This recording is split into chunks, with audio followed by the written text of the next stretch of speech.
만군의 여호와 이스라엘의 하나님께서 이와 같이 말하노라. 너희 중에 있는 선지자들에게와 점쟁이에게 미혹되지 말며 너희가 꿈도 고지 듣고 믿지 말라. 내가 그들을 보내지 아니하였어도 그들이 내 이름으로 거짓을 예언함이라. 여호와의 말씀이니라. 여호와께서 이와 같이 말씀하시니라. 바벨론에서 70년이 차면 내가 너희를 돌보고 나의 선한 말을 너희에게 성취하여 너희를 이곳으로 돌아오게 하리라. 여호와의 말씀이니라. 너희를 향한 나의 생각을 내가 아나니 평안이요 재앙이 아니니라. 너희에게 미래와 희망을 주는 것이니라. 이 좋은 교회, 건강한 교회 와서 또 하나님의 말씀을 대언할 수 있게 된 것 너무나 감사합니다. 우리 옆 사람과 한번 인사를 한번 할까요? 10년은 젊어 보입니다. 기분 나쁘세요? 그럼 반대로 할까요? 10년은 늙어 보입니다. 이렇게 할까요? 이번에 이렇게 인사하겠습니다. 왕따가 됩시다. 아니, 안 하시는 분이 어떤 분이세요? 다시 한번요. 왕따가 됩시다. 네. 자, 왕따가 되자라고 하는 말은요, 왕을 따르는 사람의 약자입니다. 우리의 왕은 예수 그리스도 한 분이십니다. 저와 여러분은 우리의 왕 대신 주님을 따르는 사람입니다. 그렇기 때문에 왕따가 될 수밖에 없겠죠. 하나님의 사람은 구별될 수밖에 없어요. 그래서 이제 의미를 알았으니까 다시 한번 인사하겠습니다. 왕따가 됩시다. 네. 오늘 본문 예레미야 29장은요, 하나님께서 예레미야 선지자를 통하여 바벨론에 포로된 자들에게 보낸 하나님의 편지입니다. 이 편지의 내용인데, 그 편지 내용 가운데 그 첫 번째 내용이 뭐냐 그러면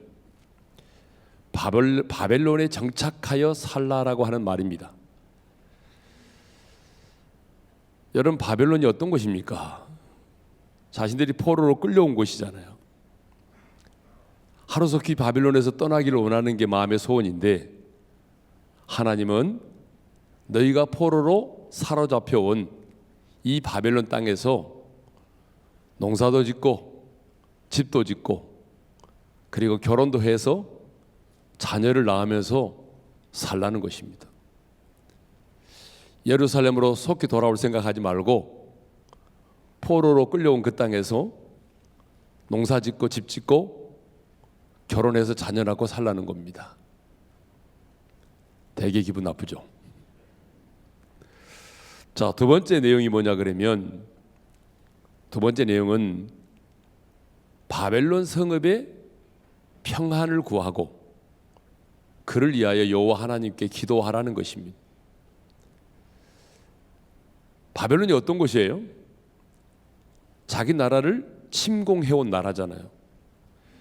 여러 차례에 걸쳐서 침공을 해왔고, 그리고 성전을 불태우고 성전에 있는 기물들을 빼앗아 가고 왕족을 비롯해서 유능한 사람들을 포로로 끌고 간 나라잖아요. 그 원수의 나라잖아요. 그러니까 이 나라는 속히 멸망을 해야 돼요. 그런데 하나님은 이렇게 자신들을 포로로 끌고 온 나라, 하나님의 성전을 불태우고 성벽을 무너뜨리고 이런 원수의 나라인 바벨론 성읍의 평안을 위하여 하나님께 기도하라는 거예요. 예. 그러니까 여러분도 기분이 나쁘신가 봐요. 아멘 안 하는 거 보니까. 왜 하나님은 바벨론 성읍의 평안을 구하라고 말씀하시느냐 그러면, 그 7절 하반절에 그 이유를 하나님 분명히 말씀하고 있습니다. 자, 7절 하반절 자막이 떴는데요, 읽겠습니다. 시작. 이는 그 성읍이 평안함으로 너희도 평안할 것임이니라. 너희가 머물러 있는 이 바벨론 성읍이 평안해야 너희도 평안할 수 있기 때문이라는 거예요. 그렇습니다. 하나님의 사람은 내가 머물러 있는 그 성읍의 평안을 위하여 기도해야 합니다. 그러니까 여러분이 어떤 직장에 몸담고 있다면 여러분은 내가 몸담고 있는 그 직장에 무엇을 위해서 기도해야 할까요? 벙어리 3명이만 오셨어요? 무엇을 위해서 기도해야 될까요? 그렇습니다. 내가 그 직장에 다니고 있으면 그 직장이 속히 무너지기를 위해서 기도하지 말고, 부도나기를 위해서 기도하지 말고, 내가 그 직장에 몸을 담고 있다면 내가 몸담고 있는 그 직장의 평안을 위해서 기도해야 합니다. 여러분의 가정은 뭐 말할 것도 없죠. 그러니까 여러분이 하나님의 사람으로서 어떤 가정에 시집을 갔어요? 그렇다면 하나님의 사람이 머물러 있는 나로 인하여 그 가정이 어떻게 해야 되겠어요? 평안해야 하는 것입니다. 평안해야 되는 겁니다. 네. 뿐만 아니라 내가 나하고 거래하고 있는 거래처도 어때야 되겠어요?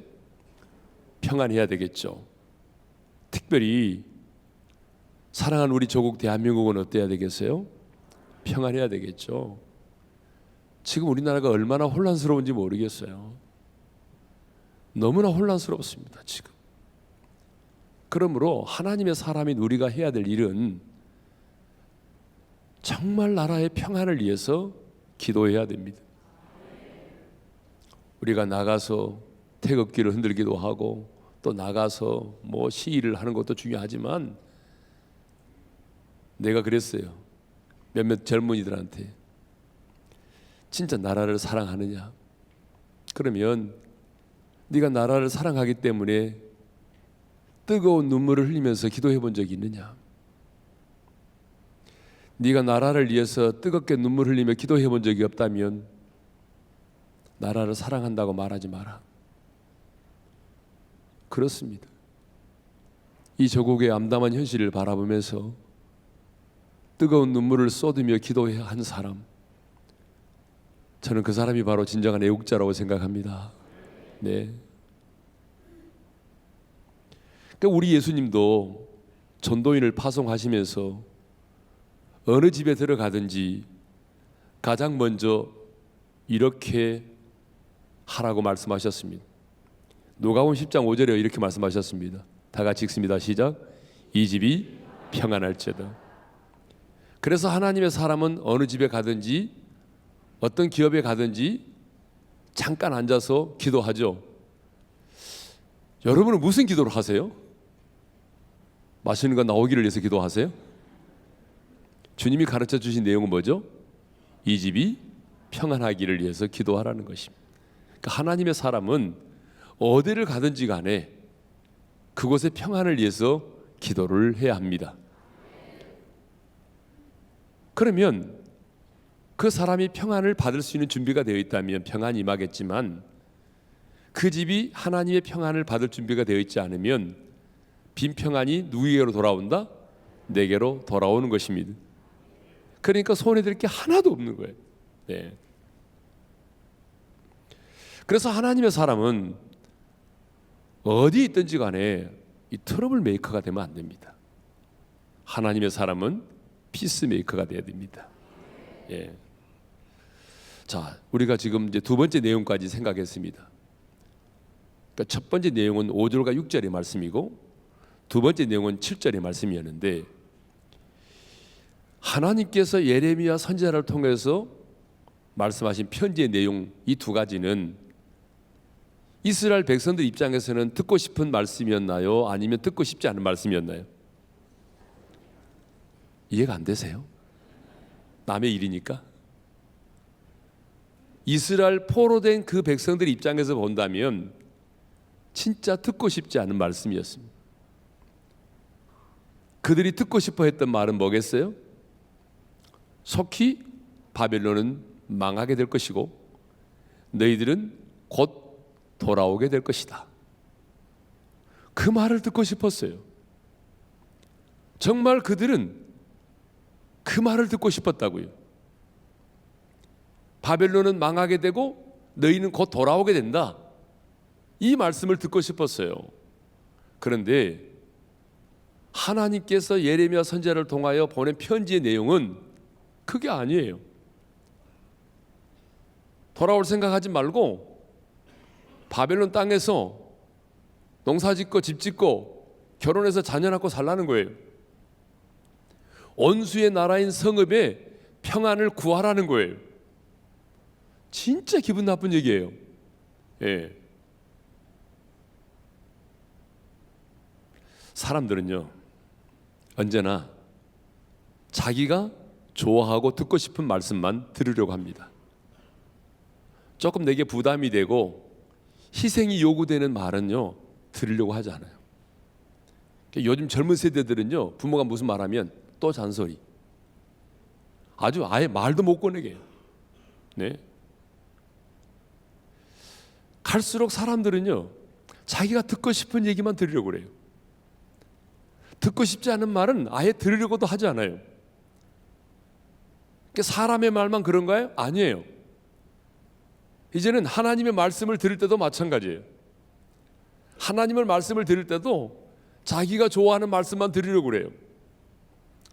조금 부담이 되는 말, 뭐 11조에 관한 메시지, 아니면 헌신에 관한 메시지, 회개를 촉구하는 메시지, 이런 말씀은요, 잘 안 들으려고 그래요.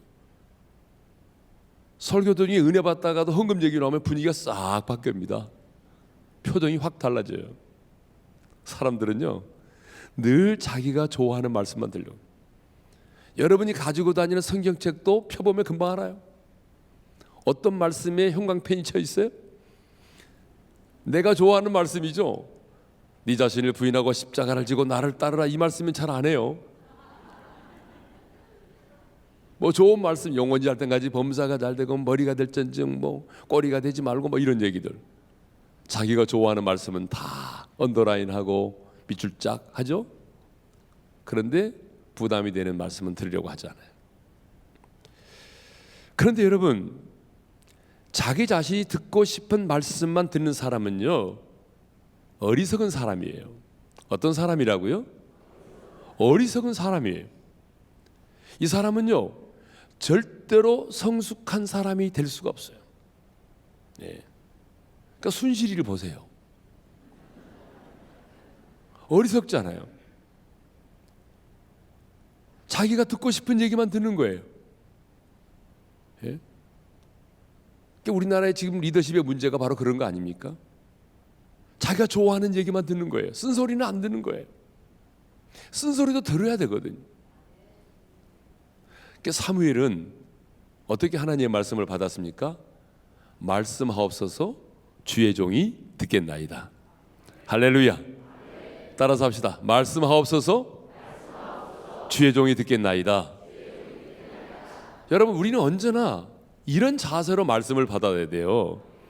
주님 말씀만 하십시오. 그러면 종이 듣겠습니다. 이렇게 열린 마음, 이렇게 사모하는 마음으로 하나님의 말씀을 받아야 될 줄로 믿습니다. 예. 우리가 이렇게 순종하고자 하는 말씀으로, 마음으로 말씀을 받게 되면 놀라울 만큼, 내 자신도 놀랄 정도의 믿음의 성장이 이루어지는 것입니다. 그러니까 여러분들이 알 거예요. 그러니까 믿음이 어느 정도 성장하다가 어느 수준에 머물러 있어요 지금. 근데 이 왜 머물러 있는가 여러분은 알아요. 내 믿음이 왜 이렇게 성장하다가 어느 순간 머물러 있지? 알아요. 그게 뭔지 알아요? 말씀은 듣기만 하고 순종하지 않아서 그래요. 여러분, 말씀을 듣기만 하고 순종하지 않으면요, 성장이 없어요. 그러니까 우리는 너무 말씀을 듣는 일에 익숙해 있어요. 그러니까 말씀을 너무 잘 알고 있어요. 그러니까 듣기만 하고 뭐죠?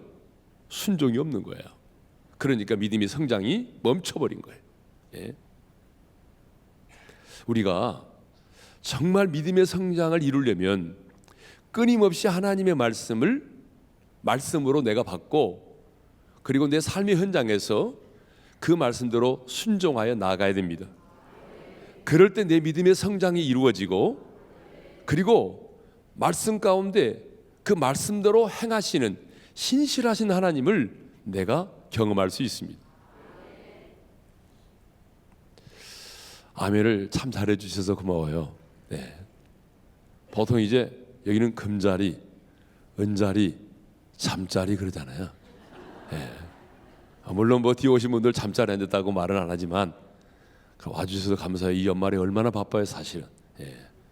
그런데 여러분들이 이렇게 은혜를 사모하는 마음으로 이 자리에 나오셨으니까 저는 오늘 이 밤에 기적이 일어날 줄로 믿습니다. 그러니까 믿음은 뭐예요? 바라는 것들이 실상이에요. 그러니까 여러분들이 나올 때 오늘 또 뭐 그저 그렇겠죠. 그러면 그저 그런 은혜만 받고 돌아가는 거고요.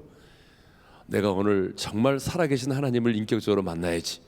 그러면 그 하나님을 만나게 되는 역사가 일어날 줄로 믿습니다. 네. 세 번째 편지의 내용이 있습니다. 세 번째 편지의 내용이 뭐냐면 이 8절과 9절에 나오는 말씀인데 거짓 선지자들에게 미혹되지 말라라고 하는 것입니다. 우리 8절의 말씀을 한번 화면을 통해서 읽겠습니다. 시작. 만군의 여호와 이스라엘의 하나님께서 이와 같이 말하노라.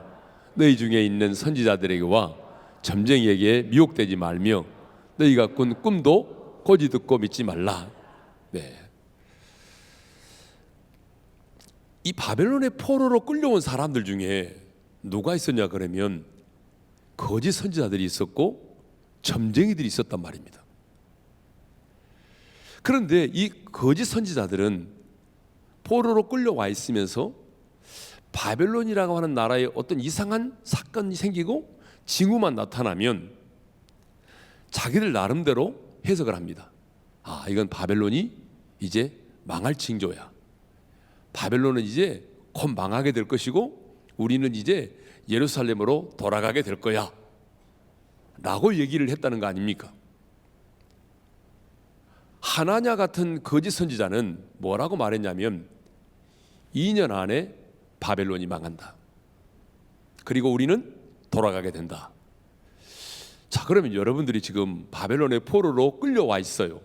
지금 여러분들이 여기 있는 것이 아니라 이제 돌아가서 우리가 그 시대의 바벨론의 포로라고 생각해 보세요. 여러분 포로된 생활이 기분 좋겠죠? 그러면 내가 지금 바벨론의 포로로 잡혀와 있는데 날마다 노예 같은 삶을 살고 있는데 예레미야 선지자는 포로 생활 70년이 차야 예루살렘으로 돌아간다고 예언하고 거짓 선지자는 곧 망하게 될 것이고 하나냐 같은 선지자는 2년 안에 망하게 된다. 2년 안에 돌아가지 않으면 내 손에 장을 짓는다. 물론 그런 말은 없습니다. 요즘에 장을 짓는다 해놓고 안 짓는 분이 계시거든요. 그러면 여러분은 누구 말을 듣겠어요? 솔직히 말해봐요. 여러분이라면 누구의 말을 듣겠어요? 아니 좀 솔직해 보세요. 솔직하게 반응해보세요. 여러분이 누구 말을 듣겠어요? 예레미야 선지자의 말을 듣겠어요? 아니면 거짓 선지자의 말을 받아들이겠어요? 당근이죠. 거짓 선지자의 말을 받아들이죠. 지금 여러분 돌아가고 싶잖아요. 그러니 거짓 선지자들이 그렇게 말하는데 예레미야 선지자의 말이 들려오겠습니까 지금? 근데 하나님은 그런 거짓 선지자들 점쟁이들의 말에 미혹되지 말라고 말씀하십니다. 미혹되지 말라는 말은 무슨 말이냐면 속지 말라 그 말이에요. 속지 말라. 근데 왜 거짓 선지자들의 말을 믿지 말라고 말씀하시느냐 그러면 9절에서 이유를 이렇게 말씀하고 있어요. 다 같이 읽겠습니다. 시작. 내가 그들을 보내지 아니하였어도 그들이 내 이름으로 거짓을 예언함이니라. 여호와의 말씀이니라. 하나님이 말씀하기를 내가 그들을 선지자로 보낸 적도 없는데 그들이 거짓을 예언한다는 것입니다. 자기들의 바램을 자기들의 소원을 이야기한다는 것입니다. 내가 그들을 선지자로 보낸 적이 없다는 것입니다. 내가 그들에게 말씀을 준 적이 없다는 것입니다. 그럼에도 불구하고 자기들은 꼭 하나님이 보낸 자들처럼 하나님이 말씀하시는 것처럼 거짓을 말한다는 것입니다.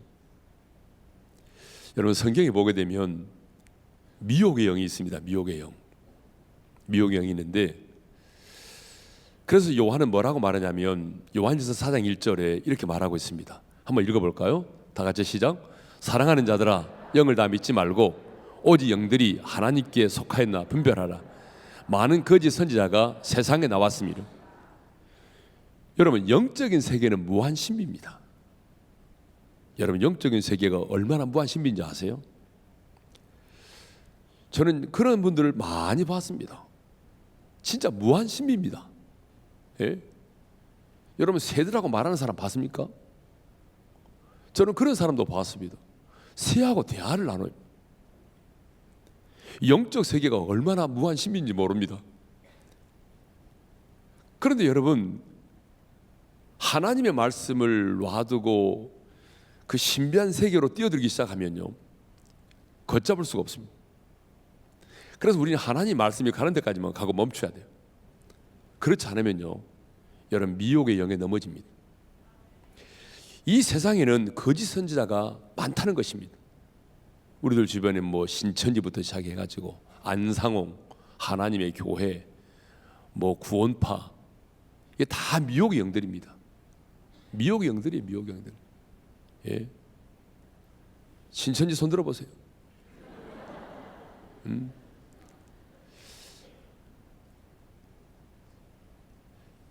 요즘 교회마다 이 신천지 야들이 얼마나 많이 들어가는지 모릅니다, 지금. 예. 그래서 어떤 교회에서는요, 신천지를 색출해 내기 위해서, 신천지에서 나오신 그 신목사님 계시잖아요. 예고 없이 그분을 설교자로 세우고, 그리고 설교하기 전에 성도들에게 설문지를 쫙 돌렸어요. 과거에 교회에 대해서, 목사님 설교에 대해서 부정적으로 말한 사람이 있었느냐? 왜냐하면 항상 거기서부터 시작하니까. 그리고 어디 가서 성경 공부를 해보자고 권유한 사람이 있었느냐? 있으면 적어내라. 예. 그래서 두세 사람이 걸리면은 여지없습니다. 아, 내가 누구로부터 성경 공부를 권유받은 적이 있다. 근데 그 사람이 한 세 사람 정도 되면은 틀림없습니다. 그래서 싹 돌렸습니다. 그리고 혹시 또 모르니까, 그 가정은 모르니까 성도들 얼굴을 쳐다보라고 하면서 카메라를 전체 성도들 화면을 잡으면서 이만희 빵꾸 똥꾸를 예치게 했습니다.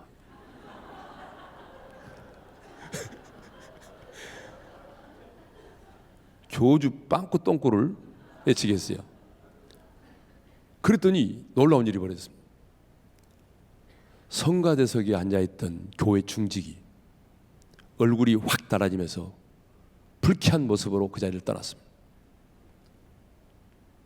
아니, 왜 이만희 빵꾸 똥꾸 하는데 기분 나쁩니까? 여러분, 교회 안에는 이렇게 미혹의 영들이 많이 와 있습니다. 그래서 이제는 정말 이런 기독교 안티세력들과도 싸워야 되고, 이단들과도 싸워야 되고, 싸워야 될 게 너무 많아졌습니다. 네. 그러면 왜 사람들이 이렇게 만나보면 다 알 만큼 아는 사람이고 배울 만큼 배운 사람인데 왜 이 사람이 미혹의 영에 빠질까? 여러분, 누가 미혹의 영에 빠지는지 아십니까? 오늘 본문을 가지고 생각해 보면요, 하나님의 말씀을 무시하고 현상을 중요하게 생각하는 사람들이 미혹의 영에 빠집니다.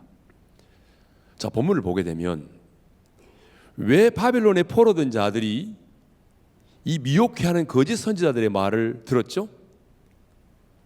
하나님의 말씀을 무시하고 자신들이 처해 있는 상황을 더 중요하게 생각하기 때문이에요. 지금 자신들이 처해 있는 상황은 이해가 됩니다. 포로로 끌려왔습니다. 하루하루 생활이 힘듭니다.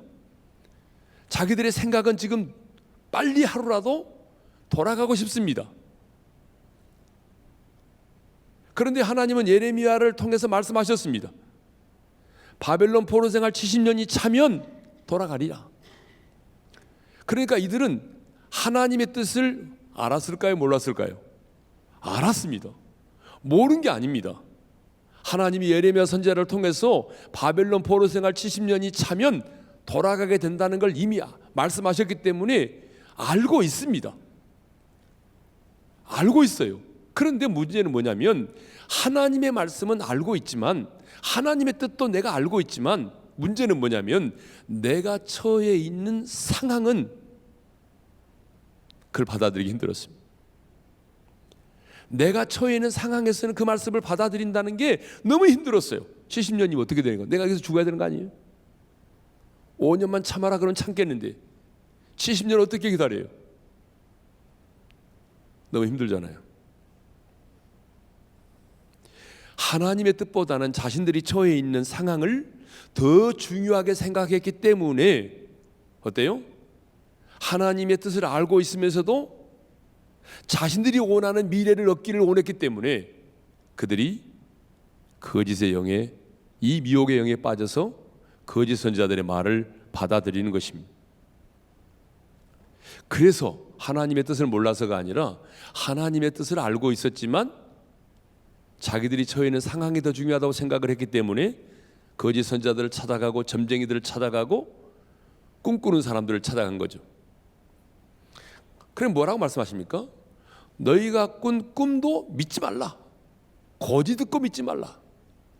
여러분, 그 시대는요, 꿈이라고 하는 것이 하나님의 중요한 계시의 수단이었어요. 그렇죠, 그 시대는. 그럼에도 불구하고 너희가 꾼 꿈도 거짓 듣고 믿지 말라. 여러분, 꿈이라고 하는 게 뭔지 아시죠? 아마 꿈을 공부해 보신 분도 아실 거예요. 여러분, 우리가 어떤 마음의 소원을 깊이 가지고 있고 어떤 충격을 받는다든지 그러면요, 꼭 그것이 꿈에 나오잖아요. 진짜 내가 짜장면을 먹고 싶었는데 여러분, 짜장면을 먹지 못하고 잠자리 들었어요. 그러면 내가 어디 오토바이 타고 철가방 들고 배달 나가잖아요. 그런 꿈을 꾸잖아요, 우리가. 그러면 지금 이스라엘 포로된 백성들에게는요, 무슨 생각이 많이 남아 있겠어요? 눈만 감으면 고향 생각. 그러니까 자꾸 마음의 소원이 뭐예요? 고향에 가고 싶잖아요. 예루살렘에서 성전에서 제사 드리고 싶잖아요.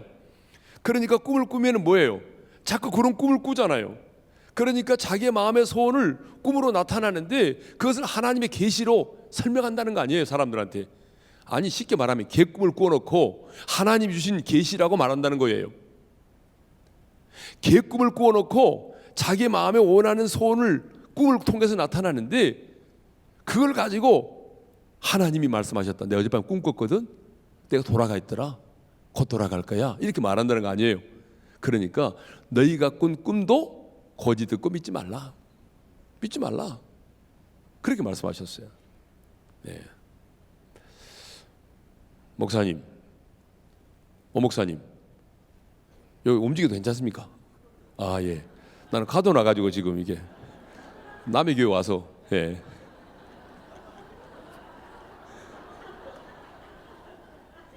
여러분, 미혹의 영에 넘어지는 사람들이 보게 되면 말씀보다는 현상을 더 중요하게 생각합니다. 현상. 자, 예를 들어 볼까요? 베레아에 귀신론자들 있지 않습니까? 베레아 귀신론자들.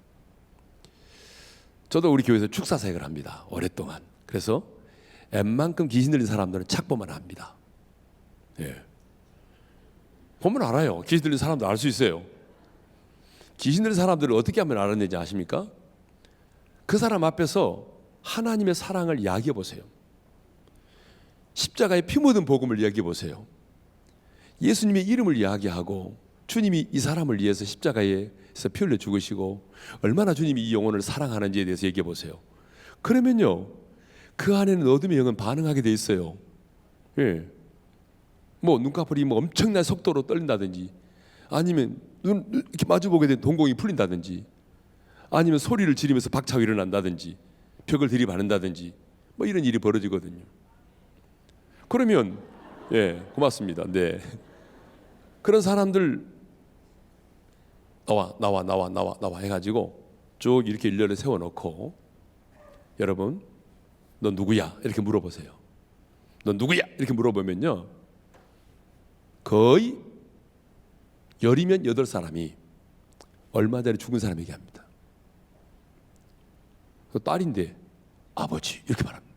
아버지 목소리가 나오는 거예요. 예. 그러니까 최태민이가 그랬다는 거 아닙니까? 예. 유경수 여사의 그 영을 불러가지고 자기가 얘기했다는 거 아닙니까? 다 귀신들의 장난이죠. 그러니까 그냥 뿅 가버린 거죠. 여러분도 마찬가지입니다. 아무리 뭐 제자 훈련하고 막 별짓 다 해도 딱 그 현장에 가가지고 불러내가지고 너 누구야? 그러면 아버지. 우리 아버지 언제 돌아가셨는데? 정확하게 얘기하죠. 우리 아버지 뭘 좋아하시는데? 청국장 좋아하지. 정확하게 알아요. 그래서 죽은 자의 사후의 영혼이 귀신이라고 생각하는 거예요. 아니 어목사님한테 배울 땐 그렇게 안 배우는데 현상이 그런 거예요. 현상이 지금 현상이 이쯤 되면 사람들은요 그동안 배웠던 제자 훈련 다 내려놓습니다. 그동안 알고 있는 성경적 지식 다 내려놓습니다. 왜요? 현상이 중요하다고 생각하는 거예요. 하나님의 말씀은 한 번도 우리에게 그렇게 말한 적이 없잖아요. 죽은 자의 사후의 영이 귀신이다라고 말한 적이 없잖아요. 근데 사람들은 그 현상을 집착하는 거예요. 내 눈에 그런 현상이 보이면 그때 그 순간부터 내가 그동안 알고 있던 모든 것은 다 내려놓고 따라갑니다. 근데 여러분 귀신이 장난치는 거잖아요. 그 사람이 역사했던 예를 들어서 아버지라면 아버지가 역사했던 귀신이잖아요. 그러면 귀신이 과거의 인포메이션을 모르면 귀신도 아니죠. 우리도 귀신같이 한다고 그러잖아요. 귀신이 모르면 귀신이 아니죠. 귀신이 장난하는 걸 모르는 거예요. 속아 넘어가는 거잖아요. 무슨 얘기를 하려고 그러냐면 우리가 하나님의 말씀을 그렇게 가르치고 하나님의 말씀으로 훈련해도 성도들은 어떤 현상이 나타나면 현상을 따라가기 때문에 미혹의 영에 넘어진다 그 말입니다. 무슨 말인지 알겠죠? 예. 그래서 여러분 우리가 중요한 것은 하나님의 말씀으로 무장을 해야 됩니다. 하나님의 말씀을 알아도 부분적으로 알면 안 되고 하나님의 말씀을 창세기부터 계시록까지 전체의 한 맥락으로 이해를 해야 됩니다. 그래야 여러분이 넘어지지 않아요. 왜냐하면 이단들은요 자기가 원하는 것만 외워가지고 옵니다. 부분적인 것을 가지고 와요. 본질을 몰라요. 그렇기 때문에 여러분들이 그래서 성경 공부가 필요한 겁니다. 교회 안에서 하나님의 말씀으로 무장해서 우리 중에는 한 사람도 미혹의 영에 넘어지는 자가 없기를 바랍니다. 자, 이제 11절로 넘어가겠습니다. 바벨론에 포로된 자들을 향한 하나님 당신의 생각을 말씀하셨는데 11절을 읽겠습니다. 시작. 여호와의 말씀이니라 너희를 향한 나의 생각을 내가 아나니 평안이요 재앙이 아니니라 너희에게 미래와 희망을 주는 것이니라. 여러분 부모된 우리는 자녀를 향한 생각을 가지고 있습니다. 그렇죠. 손주에 대한 생각을 갖고 있습니다. 관계가 맺어졌기 때문에 내 자녀들에 대한 생각이 얼마나 많습니까? 아침에 일어나서 출근을 제대로 했나? 밥은 먹었나? 요즘 독감이 유행한다는데 독감에 걸리지 않았나? 군대 보내놓으면 날씨만 추우면 오늘은 어떻게 보내나? 장가는 가야 될 텐데 30이 넘으면 안 되는데 얼마나 많은 생각이 있습니까? 우리 부모에게. 그런데 여러분 하나님의 자녀된 저와 여러분에게도 하나님 아버지의 생각이 있다는 것입니다. 근데 하나님이 말씀하신 생각이 뭐냐면 너희를 향한 나의 생각을 내가 아나니 그랬습니다. 저는 이 말씀을 묵상하면서요, 아니 뭐 너희를 향한 내 생각은 이렇다 이렇게 하면 되는데 너희를 향한 나의 생각을 나의 생각을 내가 안다. 왜 이렇게 말씀하셨을까? 이 말씀을요 직역을 하자면 이렇습니다. 너희는 잘 몰라도 나는 너희를 향하여 품고 있는 내 생각을 알고 있다. 공동 번역에 보니까 표준 세 번역에 보니까 이 말을 이렇게 해석했더라고요. 표준 세 번역을 보니까 이해가 더 잘 됩니다. 한번 보겠습니다. 표준 세 번역 다 같이 시작. 여호와의 말씀이니라 너희를 향한 나의 생각을 내가 아나니 평안이요 재앙이 아니니라. 아니 그 말고 표준 세 번역 없어요? 예, 제가 읽겠습니다. 너희를 두고 계획하는 일들은 오직 나만이 알고 있다 그 말입니다. 그러니까 무슨 말이냐면 여러분 자녀들이 철이 들어서 부모의 마음을 아무리 안다고 그래도 부모의 마음을 잘 모릅니다. 여러분 모르잖아요, 그죠? 아무리 내 자식이 철이 들었어도 부모의 마음을 잘 모릅니다. 그렇잖아요. 그래서 우리가 하는 말이 네가 언제 내 마음을 알아? 너도 시집가서 애 낳고 살아봐. 그러면 그때 네 마음 알 거야. 이런 말 하잖아요. 그러니까 우리가 아무리 하나님과의 관계가 친밀해도 우리가 나를 향한 하나님의 마음을 잘 모른다는 것입니다. 그런데 나는 안다는 거예요. 하나님이. 나는 아는데, 그러면 너를 향한 내 생각이 뭐냐면 첫째로 평안이라는 것입니다. 뭐라고요? 평안. 11절 상반절에 이런 말씀이 있잖아요. 그래서 여호와의 말씀이니라 너희를 향한 나의 생각을 내가 하나니 평안이요 재앙이 아니니라. 따라서 합시다. 평안이요 재앙이 아니니라. 그러니까 너희를 향한 내 생각은 두려움도 아니고 불안도 아니고 평안이다라고 하는 것입니다. 여러분, 지금 그들은 우상 숭배로 인해서 하나님의 징계 가운데 있지 않습니까? 하지만 하나님은 나의 백성들이, 내 언약의 백성들이 비록 우상을 숭배하고 타락하여 하나님 당신의 징계 가운데 있을지라도 하나님은 내 사랑하는 언약의 백성들이 평안을 누리며 살기를 원하셨습니다. 모든 것이 낯설고 이국 땅에서 포로의 신분을 가지고 힘들게 하루하루를 살아가고 있을지라도 하나님은 평안을 누리며 살기를 원하셨습니다. 그러니까 오늘 저와 여러분을 향한 하나님의 생각이 뭐겠어요? 평안입니다. 여러분 이걸 아셔야 돼요. 저와 여러분을 향한 하나님의 생각은 성공이 아닙니다. 저와 여러분을 향한 하나님의 생각은 직장 취직이 먼저가 아닙니다. 저와 여러분을 향한 하나님의 생각은 뭐가 먼저냐? 평안이 먼저입니다. 왜 그럴까요? 내가 이 세상에 가지고 싶은 모든 것을 다 가지고 있다고 할지라도, 내가 원하는 것을 다 이루었다고 할지라도 평안이 없는 축복은 축복이 아니기 때문입니다. 여러분 동의하십니까? 아멘입니까? 그렇습니다. 평안이 없는 축복은 여러분 축복이 아닙니다. 우리가 아무리 좋은 환경에 살아도 120평짜리 아파트에 살고 여러분 돌침대에서 한강을 쫙 바라보면서 그렇게 잠자리에 들어도 여러분 저녁에 잠을 이루지 못해. 그러면 평안이 없으니까 축복 아니잖아요. 예? 예전에 황수관 박사가 저에게 와서 간증을 할 때 그런 얘기 하더라고요. 자기가 늦은 나이에 공부를 하느라고 집을 팔아서 학비 내느라고 친척집에 가서 방 한 칸 얻어가지고 아들하고 딸하고 살았대요. 근데 그때 자녀들이 대학 다닐 때인데 책상을 놓을 공간도 없으니까 칼잠을 잤대요. 칼잠. 책상 놓을 공간도 없으니까 방 한 칸 얻어가지고 친척집에서 칼잠 자는 거 알죠? 반드시 못 눕고 이렇게 칼잠을 자는 거예요. 그런데 나중에는 이제 방송도 뜨고 자기가 뭐 교수도 되고 그래가지고 좋은 아파트에서 살고 있지만 내 인생 가운데서 가장 행복했던 순간이 언제냐 그러면 그 단칸방에서 가족들과 함께 칼잠 잘 때가 행복했대요. 그때가 내 인생의 가장 행복했던 순간이라고 말하더라고. 평안이 없는 축복은 축복이 아닙니다. 자, 두 번째는 뭐죠? 미래와 희망입니다. 그래서 11절에 보니까 여호와의 말씀이니라 너희를 향한 나의 생각을 내가 하나니 평안이요 재앙이 아니니라. 그 다음에요 너희에게 미래와 희망을 주는 것이니라.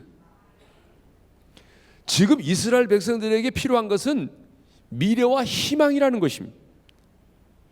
공동 번역을 한번 살펴봤더니 이 미래와 희망을 준다는 말을 아주 쉽게 설명을 했더라고요. 뭐라고 설명했냐면 밝은 앞날이 너희를 기다리고 있다. 이렇게 설명했어요. 밝은 앞날로. 여러분 지금 그들은 우상을 숭배하고 회개치 아니한 까닭에 바벨론의 포로로 끌려와 있습니다. 앞으로도 돌아가려면 70년이라는 세월이 있어야 됩니다. 그리고 예루살렘의 성벽은 무너졌습니다. 하나님의 성전은 불에 탔습니다. 예루살렘의 거리는 항목화되었습니다. 세계 최고의 강국인 바벨론은 쉽게 무너질 것 같지 않습니다. 조국의 현실을 생각해 볼 때 포로된 자신들을 돌아볼 때에 아무런 소망이 보이지 않습니다. 미래가 보이지 않습니다. 모든 것이 암담하기만 한 그런 상황입니다.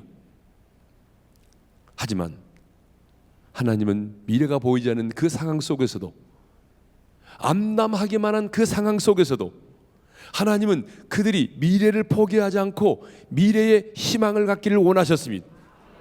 지금은 포로가 돼서 고통스러운 나날을 보내고 있지만, 그래, 우리도 언젠가는 고국으로 돌아가서 무너진 예루살렘을 회복하고 예루살렘의 성벽을 재건하고 그곳에서 하나님께 제사를 드리는 날이 분명히 올 것이야 라고 하는 그 소망을 가지고 오늘의 고통을 이겨내기를 원하셨습니다. 아직 상황이 변한 것은 아무것도 없습니다. 하지만 주님은 그들이 미래에 대한 소망을 갖기를 원하셨습니다. 지금 우리가 이 땅에서 누려야 될 축복이 평안이라면 희망은 미래적인 것이라고 말할 수 있겠죠. 소망은 언제나 우리의 미래와 관련되어 있습니다. 아직 이루어지지 않았지만 하나님의 약속을 인하여 그것이 이루어질 것으로 믿는 신앙이 뭐죠? 그게 바로 소망입니다. 그렇다면 저와 여러분을 향한 하나님의 생각이 뭐라고요?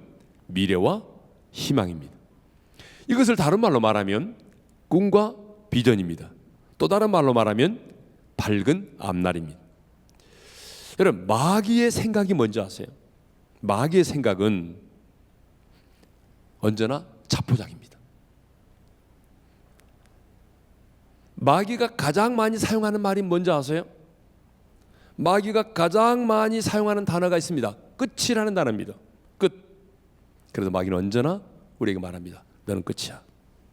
하나님은 너를 사랑하지 않아. 내 인생 끝났어. 이게 마귀가 가장 많이 사용하는 말입니다. 그렇다면 하나님의 생각이 뭐죠? 하나님이 우리에게 가장 많이 들려주고 싶어하는 메시지가 뭔지 아세요? 다시입니다. 아무리 넘어졌어도 다시 시작해봐. 내가 너를 도와줄게. 여러분, 하나님은요, 아무리 쓰러지고 넘어져도 언제나 우리에게 말씀합니다. 다시 시작해봐. 다시 일어날 수 있어. 다시 시작할 수 있다고. 이게 저와 여러분을 향한 하나님의 생각이에요. 그래서 사람의 끝이 하나님의 시작이 되는 거예요. 여러분, 잠언 24장에 보게 되면 7전8기라는 말이 거기 나와요. 한번 읽어보겠습니다. 잠언 24장. 자, 몇 절이죠? 9절까지 얘기를 해야 찾아주는가요? 잠언 24장 16절 다 같이 읽겠습니다. 시작. 대저 의인은 7번 넘어질지라도 다시 일어나려니와 악인은 재앙으로 말미암아 엎드러지느니라. 여기서 의인은 하나님의 사람입니다. 하나님의 사람은 7번 넘어져도 어떻게 한다고요? 다시 일어섭니다. 그러니까 여러분, 하나님의 사람은, 하나님의 사람의 특징이 뭐냐? 하나님의 사람은 7번 넘어져도 다시 일어서는 사람입니다. 그러니까 여러분이 지금 5번 넘어지고 6번 넘어져서 다시 일어서지 못한다면 여러분은 하나님에 속한 사람이 아닙니다. 하나님의 사람은 7번 넘어져도 다시 일어서는 것입니다. 그 사람이 하나님의 사람입니다. 하나님의 사람은요, 어떻게 7번 넘어져도 다시 일어서는 것입니다. 우리 하나님은 미래지향적입니다. 반면 사탄은 과거지향적입니다. 우리 하나님은 어떻다고요? 미래지향적이에요. 사탄은 과거지향적입니다. 그래서 성경에 보게 되면 뒤에 있는 것은 잊어버리고 표대를 향하여 나아가라. 여러분, 2016년도도 저물어 가는데 돌이켜보게 되면 아쉬운 게 많잖아요. 넘어진 것도 있고, 그러면 상처받은 것도 있고. 2016년 이제 여러분 지나가는데 뒤에 있는 것은 잊어버리라는 거예요. 다시 과거에 매이지 말라는 거예요. 과거의 상처에 매이지 말라는 거예요. 잊어버리고 다시 표대를 향하여 달려가라는 거죠. 시편 30편 5절에 보게 되면 저녁에는 울음이 깃들일지라도 아침에는 기쁨이 온다. 네. 여러분, 요한복음 9장에 보게 되면 누구의 죄로 인함이니까, 자, 거기 나오죠. 날 때부터 맹인된 사람의 원인을 묻는 제자들이 주님께 물었어요. 누구의 죄로 인해서 이렇게 맹인이 됐습니까? 자기입니까? 아니면 그의 부모입니까? 그때 주님이 하신 말씀이 있습니다. 요한복음 9장 3절입니다. 다 같이요. 이 사람이나 부모의 죄로 인한 것이 아니라 그에게서 하나님이 하시는 일을 나타내고자 하심이라. 사람들은요, 어떤 일이 벌어지면 자꾸 과거로 돌아가가지고 과거지향적이에요. 자꾸 과거를 가지고 이 사람을 정죄하려고 그래요. 그런데 이게 사탄의 역사입니다. 사탄은 과거지향적이에요. 근데 우리 하나님은 미래지향적입니다. 우리 하나님은 언제나 미래예요, 미래. 그러므로 여러분, 저와 여러분도 미래지향적인 사람이 되어야 될 줄로 믿습니다. 그래서 하나님의 사람들이 만나면요, 언제나 미래를 이야기하고 내일을 말하고 하나님이 주신 꿈과 비전을 말해야 되는 것입니다. 여러분, 이게 얼마나 중요한지 몰라요. 저희 교회는요, 89년에 세워졌거든요. 시작됐어요. 94년 예배갱신하고요, 의자 13개 놓고 제가 하나님이 주신 비전을 막 선포했어요. 예, 비전을 선포했어요. 의자 13개 있을 때 상가에서 우리 교회는 한국교회 대안을 제시하는 교회가 될 것입니다. 그랬어요. 근데 아무도 아멘을 안 했어요. 제 아내도 웃었어요. 왜냐하면 제 아내도 사라의 웃음. 이건 말이 안 된다는 거예요. 의자 13개 놓고 상가에서 무슨 한국교회 대안을 제시하고 막 이렇게 하니까 아무도 아멘 안 했어요. 그래서 저 혼자만 선포했어요. 저 혼자만 기도하고. 근데요, 세월이 흘렀는데 하나님이 그런 교회를 세워주셨습니다. 한국교회 대안을 제시. 그래서 저희 교회는요, 뭐 여러분 잘 모르시겠지만 저희만을 위한 프로그램은 별로 없습니다. 우리 교회 프로그램은 다 한국교회 대안을 제시하고 한국교회를 섬기는 프로그램이에요. 예, 대부분 그래요. 예, 뭐 시간이 없어서 설명할 수가 없지만 다니엘 기도회 여러분 들어보셨어요 혹시? 아시는구나. 예, 이게 올해죠. 19차 다니엘 기도회는 3,212개 교회가 함께했어요. 작년에 1,072개 교회가 함께했거든요. 끝나는 날 제가 3,000교회를 선포했습니다. 그때도 성도들이 아멘하는 사람은 3분의 1밖에 안 됐어요. 그런데 3,212개 교회가 다니엘 기도회에 함께 라이브로 동참을 했어요. 교단과 교파를 초월해서 226개 시군군에서 같은 시간대에 각 교회에 모여서 하나님을 예배하고 함께 하나님을 찬양하고 함께 부르짖어 기도하고. 와, 이 놀라운 역사. 예, 얼마나 놀라운 역사입니다. 예. 근데요, 이 비전이 그래서 중요한 거예요. 저는 그래서 그때도 그랬어요. 여러분, 제가 예배당 짓기 전에도요, 내가 예배당을 지으면 이렇게 지으리라 생각을 했어요. 그리고 새벽 같은 주의 청년들이 사방팔방에서 구름대처럼 나와서 하나님의 거룩한 보좌 앞에서 거룩한 손을 들고 하나님을 예배하고 그들이 주님을 인격적으로 만난 다음에 열방을 향하여 나가는 모습을 그림으로만 그린 것이 아니라 선포했어요. 그랬더니 정말 믿으면 바라는 것들이 실상이에요, 여러분. 예? 여기도 하늘 비전교회잖아, 그죠? 그랬더니 말이에요, 정말 뭐 새벽 이슬 같은 청년들이 구름대처럼 몰려. 예? 우리 교회는요, 아까 목사님도 잠깐 얘기했지만 내가 얼마나 우리 교회 얘기 안 하려고 그랬는데 새 가족이 1년에 3,000명 이상 등록해요. 근데 최근에는 이제 예배드릴 공간이 없어요. 들어올 수가 없어요. 그래서 2,500명으로 줄었어요. 근데 대학 청년부 등록 비율이 얼마인지 아세요? 46%예요. 거의 절반이 대학 청년부. 왜 그래요? 하나님 주신 비전을 그림을 그리고 선포하고 나갔어요. 그랬더니 막 새벽 이슬 같은 청년들의 특징이 뭔지 알아세요? 멀어도 온다는 거예요. 서울대학교 멀다고 안 가는 거 봤어요? 청년들은요, 마음에 맞으면 지가 좋으면 다 와요. 아무리 멀어도. 근데 지가 마음에 틀리면 아버지가 목사도 그 교회 안 나가요. 아무리 옆에 있는 교회가 있어도 안 가요. 지가 좋으면 그냥 저철을 3번 갈아타고도 와요. 이게 청년들의 특징이에요. 예. 제가 무슨 얘기를 하려고 하냐면 제 교회를 자랑하려고 하는 것이 아니라 우리가 만날 때마다 비전을 이야기한다는 거예요.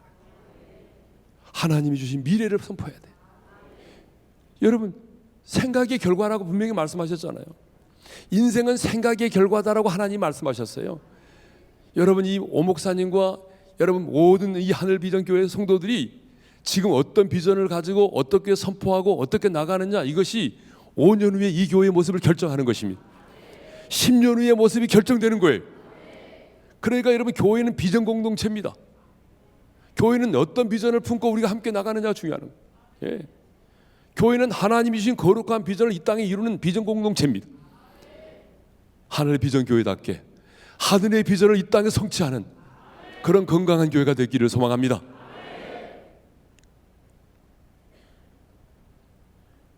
바벨론의 포로로 끌려온 이스라엘 백성들의 입장에서 본다면 그들은 지금 신앙적 회의와 절망에 빠졌습니다. 아니, 어쩌면 자신들을 지켜주지 못한 하나님에 대한 분노로 가득 차 있었습니다. 하나님, 이럴 수가 있습니까? 우리가 우상을 숭배했다고 합시다. 그렇다고 해서 할례받지 못한 사람들이 쳐들어와서 우리를 끌고 오고 하나님의 성전이 불에 타고, 하나님 이럴 수가 있습니까? 정말 하나님 살아계신다면 그럴 수 있습니까? 하나님이 난 분노로 가득 차 있어요. 이제 하나님과 우리의 관계는 끝이 났다. 하나님께서 에레미야를 통해서 보낸 편지가 왔다고 그래서 기대를 하고 읽어봤는데 편지의 내용은 그들을 더 절망하게 만들었습니다. 속히 돌아오게 될 것이니까 있냐고 참아라, 그게 아니고 그 땅에서 농사 짓고 집도 짓고 결혼해서 자녀 낳고 살아라, 바벨론 성읍의 평안을 구하라. 여러분, 그들은 그 편지를 받고 난 다음에 멘탈이 붕괴됐어요. 한마디로 말하면 분노에 가득 찼어요. 하나님, 이럴 수가 있습니까? 이제 하나님과 우리의 관계는 끝이 났다. 하나님이 우리를 버리셨구나. 하나님이 더 이상 우리를 사랑하지 않는구나. 이제 하나님과 나와의 관계는 끝이 났어. 이렇게 생각하는 그들에게 하나님 말씀합니다. 너희를 향한 나의 생각은 재앙이 아니라 평안이다. 그리고 미래와 희망을 주는 것이다. 나의 본심이 뭔지 아니? 내 본심은 너희들을 골탕 먹인 게 아니야. 내 본심은 두려움이 아니고 평안이다. 너희를 향한 내 생각은 불행이 아니라 미래와 희망이다. 내가 너희를 징계하는 목적은 징계에 있는 것이 아니라 더 밝은 앞날을 주기 위함이다. 그렇다면 자신들을 향한 이 하나님의 생각을 들은 이스라엘 백성들은 어떻게 반응했을까요? 성경에는 이스라엘 백성들의 반응이 없습니다. 그렇지만 묵상해보면 모든 사람이 그랬을 리는 없겠지만 그들 중에 몇 사람은 눈시울이 붉어지면서 흐느끼지 않았을까요? 아니, 복받쳐 오르는 울음을 참지 못해서 엉엉 울지 않았을까요? 미래를 향한 새로운 희망을 갖지 않았을까요? 오늘 우리 성도님들 중에 하나님의 징계로 인해서 절망 중에 계신 분이 계십니까? 하나님께서 내게 행하신 일로 인해서 하나님께 분노하고 있는 분이 계십니까? 하나님, 저는 새벽기도까지 했잖아요. 근데 왜 그러세요? 저 아무개 집사는 새벽기도도 안 하고 잠만 퍼자도 모든 일이 만사형통인데 왜 저만 그러세요, 하나님? 그래서 하나님에 대해서 마음의 상처를 갖고 하나님에 대하여 분노하고 있는 분이 계십니까? 하나님이 나를 버리셨으므로 이제 내 인생은 끝났다라고 생각하는 분이 계십니까? 하지만 당신의 인생은 끝나지 않았습니다. 왜냐하면 당신을 향한 하나님의 생각은 재앙이 아니라 평안이고 미래와 희망을 주는 것이기 때문입니다. 우리 한번 기도합시다.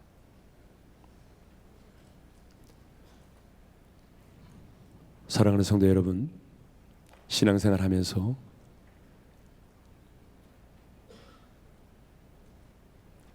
하나님 때문에 분노하고 하나님이 내게 행하신 일로 인해서 좌절하고 절망하신 분이 계십니까?